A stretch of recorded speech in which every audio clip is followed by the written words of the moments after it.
कर दो। श्री राम जय राम जय जय राम। श्री राम जय राम जय जय राम। हम कथा को आगे बढ़ाते हैं। शंकर भगवान जी प्रभु राम के भक्त हैं।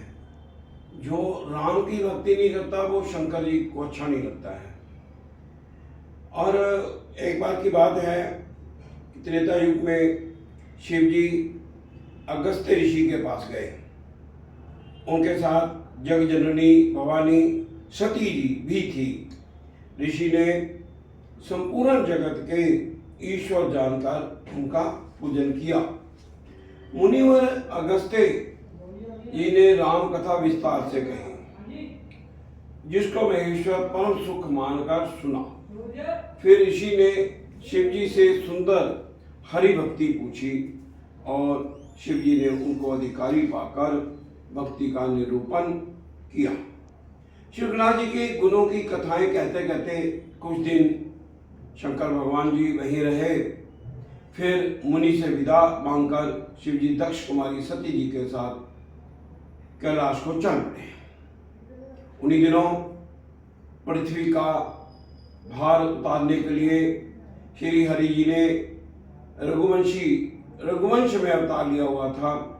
वे अविनाशी भगवान उस समय पिता के वचन से राज्य को त्याग करके तपस्वी या साधु वेश में दंडक वन में विचर रहे थे।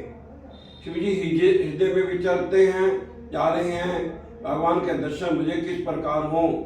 प्रभु ने गुप्त रूप से अवतार लिया है, मेरे जाने से सब लोग जान जाएंगे। वो ये नहीं बताना चाहते थे कि प्रभु राम किसके अवतार हैं। श्री शंकर जी ने हृदय में इस बात को लेकर बड़ी खलबली उत्पन्न हो गई, परंतु सती जी इस भेद को नहीं जानती थी। तुलसीदास जी कहते हैं, शिव जी के मन में डर था, परंतु दर्शन के लोभ से उनके नेत्र ललचा रहे थे। रावण ने अपनी मृत्यु मनुष्य के हाथ में मांगी थी या बानर के हाथ में मांगी थी। वो जानता था कि मनुष्य इतना बलवान नहीं हो सकता, बानर इतने बलवान नहीं हो सकते। इसीलिए कहते हैं कि जो जन्म था उसको मरना तो होता ही है, तो कुछ ना कुछ लीप बोल तो छूट जाते हैं। ब्रह्मा जी के वचनों को प्रभु सत्य करना चाहते हैं, इसीलिए उन्होंने मनुष्य रूप में अवतार लिया। मैं जो पास नहीं जाता तो बड़ा पछतावा रह जाएगा, इस प्रकार शिव जी विचार करते थे, परंतु कोई भी युक्ति ठीक नहीं बैठती थी। इस प्रकार महादेव जी चिंता के वश हो गए।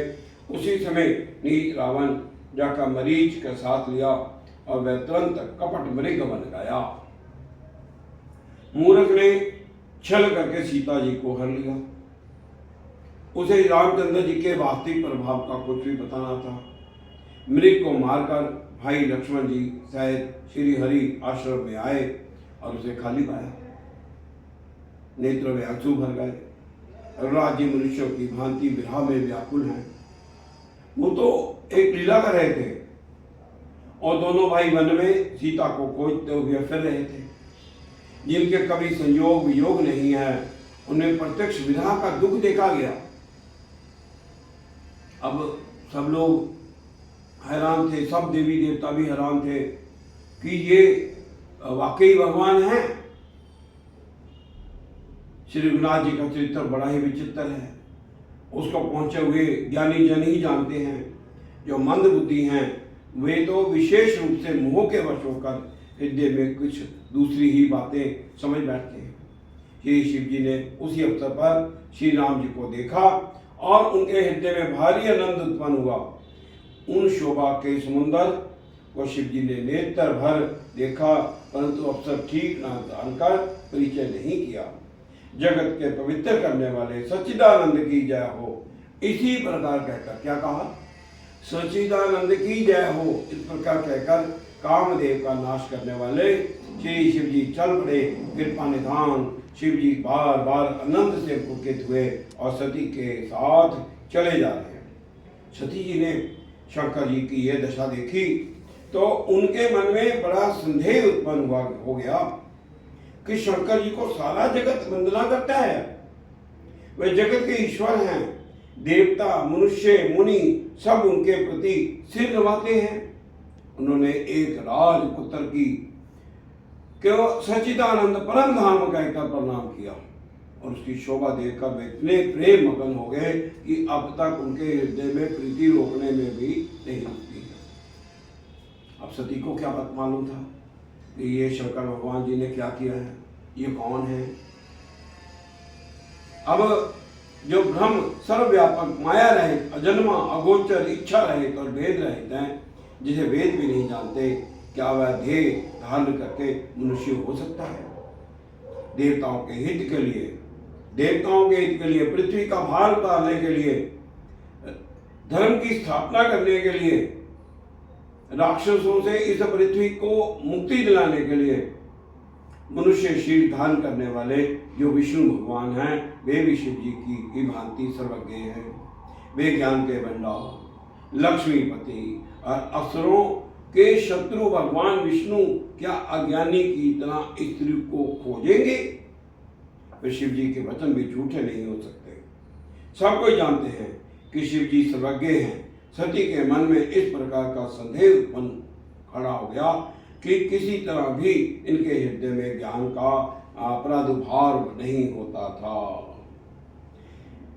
भवानी जी ने प्रकट कुछ नहीं कहा, पर अंतर्यामी शिव जी सब जान गए। वे बोले, हे सती सुनो, तुम्हारा स्त्री स्वभाव है, ऐसा संदेह मन में कभी ना रखना चाहिए।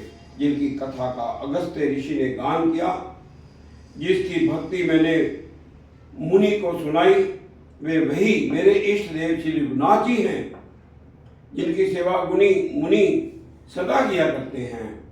ज्ञानी मुनि, योगी और सिद्ध निरंतर निर्मल चित्त से ध्यान करते हैं। यद्यपि शिव जी ने बहुत बार समझाया, फिर भी सती के हृदय में उनका उपदेश नहीं बैठा। तब महादेव जी मन में भगवान की माया का बल जानकर मुस्कुराते हुए बोले, जो तुम्हारे मन में बहुत संदेह है तो तुम जाकर परीक्षा क्यों नहीं ले लेती। जब तक मेरे पास लौट आओगी तब तक मैं इसी बल की छांव में बैठा हुआ तुम्हारा इंतजार करूंगा। जिस प्रकार तुम्हारा अज्ञान जनित भारी भ्रम दूर हो, विवेक के द्वारा सोच समझकर तुम वही करना। अब शब्दों को सती नहीं समझ पाई। शिव जी की आज्ञा पाकर सती चली और मन में सोचने लगी कि भाई क्या करूं। इधर शिव जी के मन में ऐसा अनुमान किया कि दक्ष कन्या सती का कल्याण नहीं है। अब मेरे समझाने में भी संदेह दूर नहीं होता, तब विधाता ही उल्टे हैं। अब सती का कुशल नहीं है, क्योंकि शिवजी भगवान जी ने सती को समझा दिया।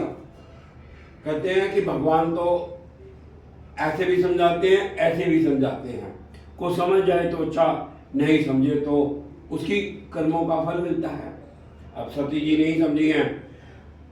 होता क्या है, कोई सोई जो राम रचि राखा, को कर तर्क बढ़ावे शाखा, अस कही लगे जपन हरि नामा, गई सती जय प्रभु सुख धामा।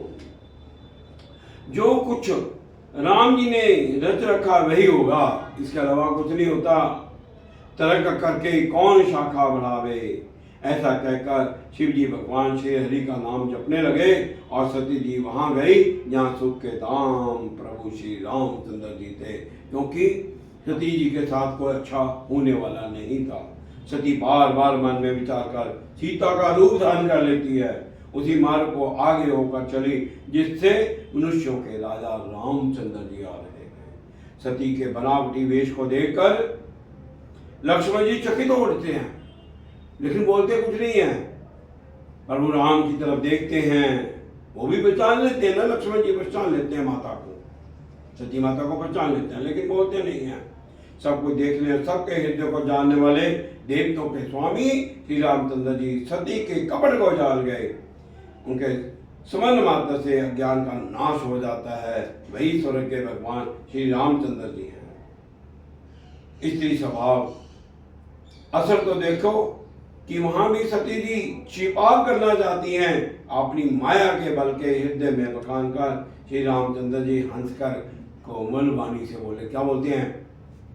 जोरी पानी प्रभु कीन प्रणाम, पिता समेत निज जानामु, कहो बहोर कहाँ वृष के तो, विपन अकेले फिरूं कहीं हेतु। पहले प्रभु ने हाथ जोड़कर सती को प्रणाम किया, माता है। फिर पिता सहित अपना नाम बताया, फिर कहा कि वृष केतु शिव जी कहाँ हैं? पहचान गए ना? आप यहाँ वन में अकेली किस लिए फिर रही हैं? श्री रामचंद्र जी के कोमल और ऐसे वचन सुनकर सती जी को बड़ा संकोच हुआ। वे डरती हुई शिव जी के पास चली। उनके हृदय में बड़ी चिंता हो गई। मैंने शंकर जी का कहना ना माना है, अपने अज्ञान को श्री रामचंद्र जी पर आरोप किया। अब जाकर मैं शिव जी को क्या उत्तर दूंगी? सती जी के हृदय में अत्यंत भयानक जलन पैदा हो गई। श्री रामचंद्र जी ने जान लिया कि सती जी को दुख हुआ। तब उन्होंने अपना कुछ प्रभाव प्रकट करके उन्हें दिखलाया। सती जी की मार्ग में जाते हुए वह कौतुक देखा कि श्री रामचंद्र जी, सीता जी और लक्ष्मण जी आगे चल रहे हैं, जब वो पीछे देखते तो पीछे चल रहे हैं। माया प्रभु ने अपनी प्रकट की। सती माता को बहुत महसूस हुआ, पीछे की ओर भी वही, आगे भी वही। तब वो जान गई ये साक्षात जगदीश्वर भगवान हैं, जो मैं सोच रही थी वो नहीं है। सती विधात्री इंद्र देखी अमित अनूप, यही यही वेश आजादी सुरते तही तन अनुरूप। उन्होंने अनगिनत अनुपम सती ब्राह्मणी लक्ष्मी देखी। जिस जिस रूप में ब्रह्मा आदि देवता थे, उनके अनुकूल रूप ये सब भी थी। सती जी वहाँ तहाँ जितने रघुनाथ जी देखे, शक्तियों सहित वहाँ उतने ही सारे देवताओं को भी देखा। संसार में जो चराचर जीव हैं, वे भी उनके प्रकार के सब देखे।